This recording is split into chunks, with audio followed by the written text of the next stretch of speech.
جنگ تھی انڈیا کے ساتھ، اس وقت ایران انڈیا کے ساتھ معاہدے کر رہا تھا. ہم نے ایران کو کہا آپ کیوں معاہدے کر رہے ہیں؟ تو ایک آزاد خود مختار ملک کو اگر تو کوئی سعودی عرب کالونی ہے ایران کی تو ایران ٹریڈ کرا سکتا ہے. اگر سعودی عرب ایک آزاد خود مختار ملک ہے اور وہ ہے اور اس کا دفاع بڑا مضبوط ہے، یہ ایران کو شکریہ ادا کرنا چاہیے پاکستان کا اور سعودی قیادت کا کہ وہ 35 دن سے صبر و تحمل سے کام لے رہے ہیں، اور اب بھی ان کو صبر و تحمل سے کام لینا چاہیے. کیونکہ ہم یہ بات سمجھتے ہیں کہ اس وقت جو سعودی عرب پر حملے ہو رہے ہیں وہ وہی گروپ کر رہا ہے جس نے خامنئی صاحب کو شہید کروایا ہے. جس نے ایران کے اندر جو ہے جاسوسیاں کی ہیں اور وہ نہیں چاہتا کہ مسلم امہ متحد ہو. وہ بالکل اسرائیل کا کردار بہت ہی اس کے اندر سنگین ہے، اس میں کوئی دو رائے نہیں ہے. آپ علامہ صاحب اگر ہمارے ساتھ رہیں تو میں سید محمد علی صاحب سے پوچھ رہا ہوں یہ کتنی سنگین سچویشن ہے اس وقت. ظاہر ہے کہ پاکستان اب تک جو ہے وہ مصالحت کی کوششیں کر رہا تھا، ایک دم سے یہ نئی سچویشن آ گئی اور آئی ایم شیور پاکستان اس سے نکل آئے گا. لیکن آپ کو کیا لگتا ہے کہ جو مصالحانہ کوششیں ہیں اور جو اگلے 12 گھنٹے ہیں یا 10 گھنٹے ہیں وہ کتنے اہم ہو جائیں گے؟ اب دیکھیں یہ جنگ اس وقت بیک وقت جو ہے نا، آپ سمجھیں کہ 4 محاذوں پہ لڑی جا رہی ہے. ایک فوجی محاذ ہے اور جس میں مولانا صاحب سے اگری کرتا ہوں کہ دیکھیں بین الاقوامی جو قانون ہے اس میں بھی UN چارٹر میں بھی یہ چیز واضح ہے، جنیوا کنونشن میں بھی واضح ہے کہ لا آف آرمڈ کانفلکٹ کا میں حوالہ دے رہا ہوں کہ آپ نے اپنے جو اہداف ہیں ان کو فوجی ٹارگٹس تک محدود رکھنا ہے. یہ عالمی قانون اور UN چارٹر میں یہ چیز شامل ہے. تو اس کی ڈیفینیٹلی ایران نے خلاف ورزی کی ہے. ایران پہ جو حملے ہوئے ہیں ان کے سویلین انفراسٹرکچر پہ، ان کی لیڈرشپ پہ، اس کو بھی پاکستان نے کنڈیم کیا ہے. لیکن ایران کو بھی ایک ذمہ داری اور احتیاط کا مظاہرہ کرنا چاہیے اپنے اہداف کے چناؤ میں.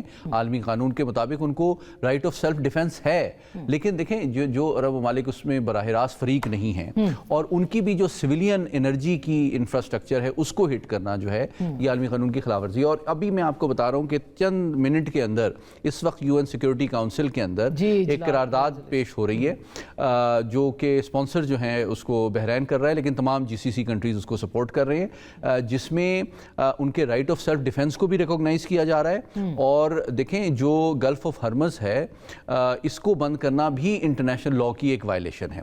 یہ ایک میں نے ایک کوئکلی آپ کو ایک فوجی پہلو اور سفارتی پہلو بتایا. لیکن ایک دو پہلو دیکھیں اس کا جو توانائی کے نظام پہ دنیا کے معاشی نظام پہ جو اس کا حل پڑا ہے، یہ سب کچھ کر رہا ہے، لیکن برباد کر رہا ہے، وہ نیوکلیئر ریئیکٹر کے اوپر کر رہا ہے حملے، تو اس کو کیا کریں گے؟ جی وہ بالکل آپ صحیح کہہ رہی ہیں. لیکن میں ایک سب سے امپورٹنٹ بات یہ ہے کہ جو آج صبح امریکہ کی صبح کے مطابق صدر ٹرمپ نے جو ٹویٹ کیا ہے وہ میں سمجھتا ہوں کسی بھی ایٹمی طاقت کے صدر کا تاریخ میں سب سے واضح پیغام ہے کہ میرے پاس جو بھی سب سے بڑا اور سب سے مہلک ہتھیار موجود ہے، اگر ایران نے اس ڈیڈ لائن سے تک سیز فائر کی کمٹمنٹ نہ دی تو آپ اس کو ایک ڈائریکٹ ایٹمی تھریٹ سمجھیں. انسانی اسپیشی جو ہے بنی نوع انسان کے پاس کوئی ایسا ہتھیار نہیں ہے جو کہ ایک سویلائزیشن یا کو ختم کر سکے سوائے ایٹمی صلاحیت کے. اور وہ تو خیر ایٹمی سے بھی آگے کی بات کر رہے ہیں، وہ کہہ رہے ہیں ایسے مہلک ہتھیار ہیں جو کہ کبھی استعمال نہیں ہوئے. کیا وہ کیمیکل ویپنز کی بات کر رہے ہیں؟ نہیں، ان کو ضرورت نہیں ہے کیمیکل ویپنز کی. ایٹمی جو دھمکی ہے وہ بالکل واضح ہے. لیکن میں آپ کو بتانا یہ چاہتا ہوں کہ اس وقت اونس جو ہے نا، بال جو ہے وہ ایران کی قیادت اور ان کی فوجی قیادت، ان کی نظریاتی قیادت اور سیاسی قیادت کے کورٹ میں ہے. یہ چند گھنٹے جو اب رہ گئے ہیں اس کا وہ ذمہ دارانہ، محتاط اور مفید استعمال کریں اور ایک دانشمندی کے ساتھ اپنے ملک اور قوم کو مزید تباہی سے بچائیں. لیکن وہ کیسے اعتماد کر سکتے ہیں؟ یہ بھی تو سب سے بڑا. دیکھیں آپ کی بات بالکل ٹھیک ہے، اعتماد کا رستہ نہیں چھوڑا. آپ کی بات بالکل ٹھیک ہے، اعتماد وہ بالکل نہیں کر سکتے، لیکن اس وقت وہ پہلے سروائیو تو کر جائیں نا. اگر وہ اپنے دھمکی پہ انہوں نے عمل کر دیا امریکہ نے، تو وہ سروائیو ہی اگر نہیں کریں گے تو پھر وہ کس سے نیگوشیٹ کریں گے؟ کتنے دنوں سے ہم بات کر رہے ہیں خالد صاحب کہ یہ سروائیول کی جنگ ہے، سسٹینیبلٹی کی جنگ ہے. کیا آپ کو لگتا ہے کہ اب ایران کے لیے سروائیول جو ہے وہ مزید مشکل ہو گیا، جو کہ نظر آ رہا ہے کہ مشکل ہو گیا، اور کیا سیولائزیشن ختم ہو سکتی ہے؟ بہت شکریہ آسما صاحبہ، آپ نے انوائٹ کیا. دیکھیے اس وقت تو کیونکہ نیگوسیشن اس سٹیج پر پہنچی ہوئی ہے کہ کانفلکٹنگ ظاہر ہے ملٹری آبجیکٹیوز تھے ان کو کنورج کرنا، اور پھر وکٹری کی اپنی اپنی دونوں سائڈ کی اور تینوں سائڈ کی ڈیفینیشن اپنی اپنی ہے، ان کو کنورج کرنا کہ کسی بھی سائڈ کو یہ ہیوملیشن یا امبیرسمنٹ نہ ہو، وہ بڑا امپورٹنٹ ہے۔ لیکن ظاہر ہے جب آپ مذاکرات جس طرف جا رہے ہیں، پریزیڈنٹ ٹرمپ نے جو تھریٹ کی ہوئی ہے چند منٹ میں ایکسپائر ہوگی، پریزیڈنٹ ٹرمپ کے لیے بھی شاید یہی اسٹریٹجی ان کو لگا ہے کہ میں ویسے ملٹری آبجیکٹیوز تو یا وار ٹرافی تو کوئی حاصل نہیں کر سکا، سو مچ سو کہ سب سے بڑا جو کوشچن ہے جس کی وجہ سے دنیا کی اکانومی ہاسٹیج بنی ہوئی ہے، اسٹریٹ آف ہارموز، دیکھیے وہ کھلوانے کی بجائے وہ پہلے انہوں نے کہا کہ ہمیں ضرورت ہی نہیں ہے، جن کو ضرورت ہے وہ کھول لیں، کبھی انہوں نے کہا کہ میں چاہوں تو کھول سکتا ہوں، کبھی کہنے لگے کہ یہ اس کے علاوہ بھی میں بات کر سکتا ہوں۔ تو یہ اتنی دور سے صرف اسٹیٹ آف ہارموز بند کروانے کے لیے تو نہیں آئے تھے، وہ انگریزی میں کہتے ہیں کہ آئی Brook it you own it, تو یہ اس طرح نہیں ہوتا کہ آپ کہیں کہ جی میں نے تو یہ کر دیا ہے، اب اونرشپ تو آپ کی ہے۔ نمبر 1 پریزیڈنٹ ٹرمپ ایسکلیٹ کرنے کی جو کوشش کر رہے ہیں، کم از کم ابھی تک جو وربل ہے، اور شکر ہے ابھی تک وربل ہی ہے، وہ مجھے یاد آ جاتی ہے میکویلی ایک بہت بڑے اسٹریٹجسٹ تھے اٹالین، 1513 میں انہوں نے کتاب لکھی تھی دی پرنس کے نام سے، اور اس کے اندر انہوں نے ایک بات کہی تھی جو مجھے لگتا ہے پریزیڈنٹ ٹرمپ اس پہ عمل کر رہے ہیں۔ اس نے کہا تھا it is better to be feared than to be loved if you can not be both.